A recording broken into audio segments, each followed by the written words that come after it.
네, 그럼 시작은 지금 30분이잖아. 29분이야? 아이고, 예, 죄송합니다. 알겠습니다. 아유, 이게 다 잘 보면 좋은데. 예. 안녕하십니까. 예, 시부철입니다. 자, 오늘 이제 봤던 2019년 국가직 9급 해설 강의에 들어가도록 할게요. 먼저 좀 잠깐 총평하고요. 해설 강의 가고, 그 다음 우리가 아직도 또 우리 지방직이라는 게 남아있잖아요. 그러니까 여러분들이 나중에 이제 한 2달 남겨놓은 그 시점을 어떻게 공부를 해야 되는지, 이렇게 좀 순서대로 갈게요. 먼저 오늘 시점 좀 봅시다. 오늘요, 좀 전체적으로 평이했어요. 그러니까 좀 여러분들이 아셔야 되는 게 국가직하고 지방직하고 조금은 달라요. 조금씩. 그 다른 점을 좀 여러분들이 참고를 하셔야 돼요. 다른 사항은 없고요. 다만 2018년에는 국가직 9급이 독해가 11문제 나왔는데 이번에 뭐 당연히 10문제가 좀 나왔고요. 그러니까 지난번에 11문제였다면 문법이 3문제였단 말이에요. 이번엔 4문제예요.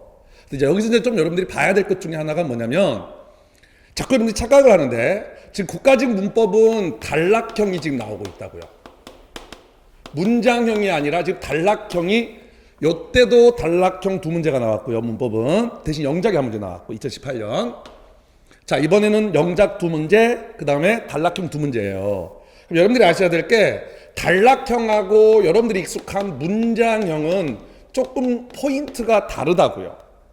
문장형은 아무래도 짧죠. 문장들이. 문장형 1번 문장, 2번 문장이니까. 그러니까 여기는 오히려 뭐냐면 짧은 문장 속에서 뭐가 포인트를 잡는 게 중요하고요. 단락형은 근데 그렇지 않잖아요. 문장형이에요. 대신 여기는 그래서 문장이 복잡해요.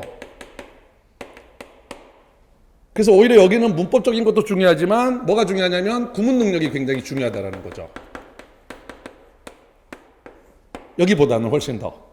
알았죠? 이런 차이가 좀 있다는 걸 여러분들이 명심을 하셔야 되고, 두 번째, 이번에 조금 영작 문제가 조금은 애매하게 나왔죠. 영작형이. 그러니까 보통 영작형이라 그러면 되게 문법적인 사항을 많이 물었다고 한다면 이번엔 말 그대로 의미, 약간 좀 어휘적인 측면까지, 예를 들면 샤이 같은 거, 우리가 보통 샤이가 수주분 이렇게 알고 있는데 여기는 뭐뭐이 부족한의 개념, 요걸 물었었어요. 또 하나는 조금 뭐라 그럴까, purpose이 나왔었죠? 맞나요? 요거는 요 문제도 조금 의미상, 그쵸? 나중에 문제 풀어보겠습니다. 조금 그래서 기존의 영작과는 조금 달라서 오히려 여기에 좀 문제가 좀 있지 않았을까라는 생각이 들어요. 자, 마지막으로 여러분들이 어려워하는 빈칸은 작년에 2문제가 나왔었는데 이번에는 1문제가 나왔고요. 대신 오히려 주제 제목 쪽이 좀 늘어났죠. 그래서 좀 전반적으로 아주 어렵지는 않은 시험이 아니었나. 이건 좀 이런 말하기 좀 가슴이 아프지만 여러분들 약간 실망할 수 있을 것 같은데 어쩔 수가 없어요. 예. 그래 냉정하게 판단을 해야죠. 됐죠? 그다음 일치불일치 같은 경우도 작년에도 2문제가 나왔는데 그 중에 1문제는 1, 2, 3, 4번이 한글이었단 말이에요. 이번에도 한글이 나왔죠.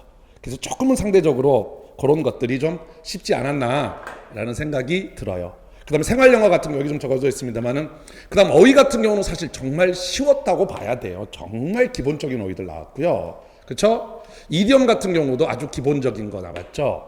그럼 생활영어에도 보통 우리가 이디엄이 들어가는데 이번 생활영어는 전혀 이디엄적인 개념이 안 들어갔고요. 그래서 조금 뭐라 그럴까, 영작이 조금 특이하다라는 것 빼고는 대체적으로 평이한 시험이었다고 보셔야 됩니다. 되셨죠? 자, 그럼 그 내용이었고요. 지금 다 그런 내용입니다. 자, 그럼 바로 이제 해설 강의를 들어가도록 할게요.